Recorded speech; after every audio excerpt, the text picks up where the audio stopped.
खून हमारे जिस्म में हर वक्त सर्कुलेट करता रहता है और इसका काम हमारे जिस्म में ऑक्सीजन पहुंचाना, न्यूट्रिशन पहुंचाना और मिनरल पहुंचाना है।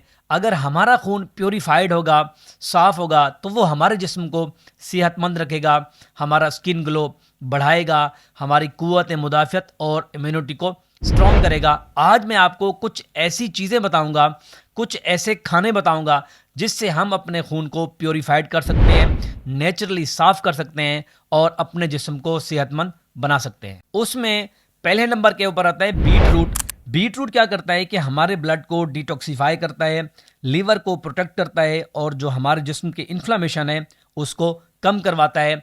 और दूसरे नंबर के ऊपर होता है गार्लिक। गार्लिक का इस्तेमाल बहुत ज़्यादा फायदेमंद है। रॉ गार्लिक के अंदर एलसिन मौजूद होता है जो आपके ब्लड प्रेशर को रेगुलेट करता है, आपके कोलेस्ट्रॉल को कम करता है और उसके साथ साथ इसका